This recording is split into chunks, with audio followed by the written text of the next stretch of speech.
something I do mostly for fun, so I'm feeling a little inadequate here following Claudia, but I'll take a stab at it. This is Katrina, and my husband and I made her several years ago on a weekend when we did not have enough to do.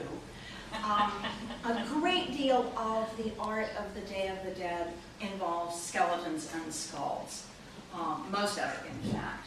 And Katrina is a kind of iconic Day of the Dead figure. She's the beautiful lady with the fancy clothes and the big hat. And under all that money and beauty are the same bones that we all wear. And so we decided we were going to make a Day of the Dead figure, we would make a Katrina. She also has a dog.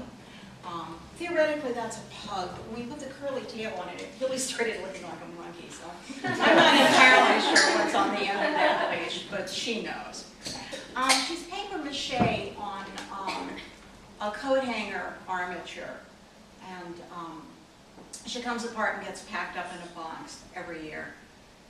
She's wearing a hat from Goodwill and a dress I made for a historical Jane Austen type conference one year about 30 years ago. Doesn't fit me anymore, but it fits her.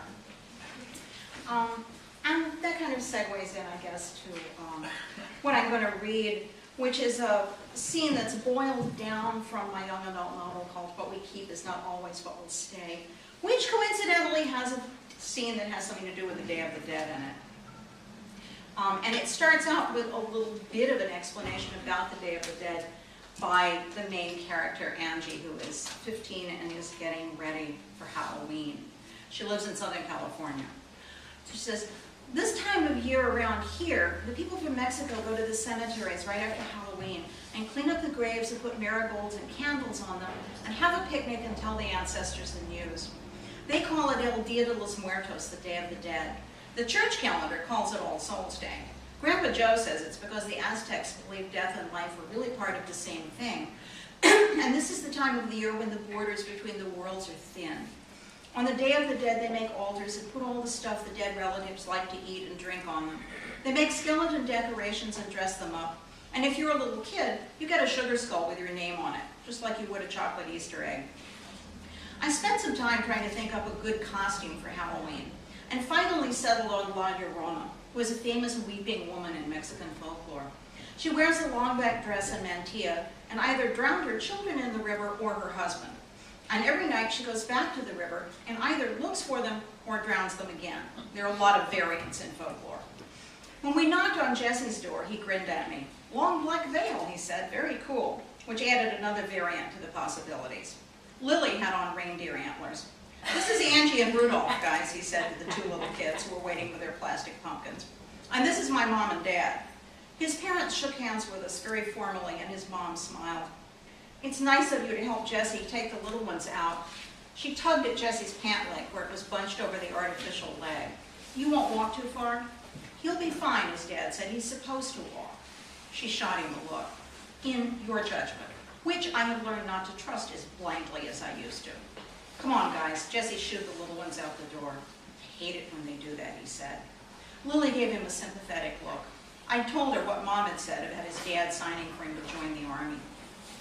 The Arbolada is an old neighborhood full of big oaks and winding streets with no sidewalks, but no one ever drives very fast. A lot of kids were out in the first dark, their flashlights making little circles of gold light, and we could hear shrieks of laughing when we passed the old cemetery. It's a little scruffy looking, with wrought iron fences around it and tall marble angels and obelisks. There are even Civil War veterans buried in it. The little kids grabbed Jessie's hands, one each, and power walked on past it. The white stones looked shiny and ghostly in the moonlight. I wondered if I had any ancestors in that cemetery. Lots of people in the valley are descended from the old Spanish land grant families, like my grandma, who was a Camarillo. I thought maybe this year I should come out with a vase full of marigolds and some spray cleaner and see if there are any Camarillos there. Grandma probably wouldn't approve. She thinks celebrating the Day of the Dead is morbid and or sort of countrified. But my dad was from Mexico, and I felt entitled to that much of him at least. Come on, guys, loot, Lily said, beckoning the kids toward the first door.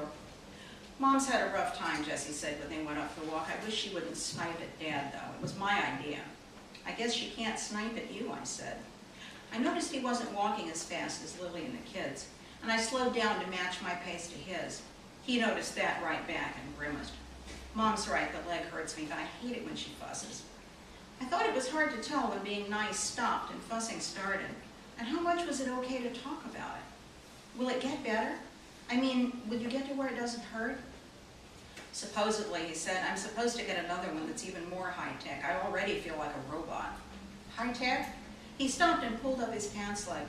I don't know what I was expecting. One of those pink plastic legs, I guessed. This one ended in a real-looking foot. I could see it under the cuff of his sock. But the rest of it was made of metal and looked like it could take off on its own. I could get one that'll let me run marathons, or play tennis, or snowboard, he said, if I did any of those things. You might. There's a computer in the knee. You tap your toe 3 times or whatever, and it changes modes. My counselor at the vet center told me about it. It's called a sea leg. He let his pants leg fall as Lily and the kids came running back. Thanks.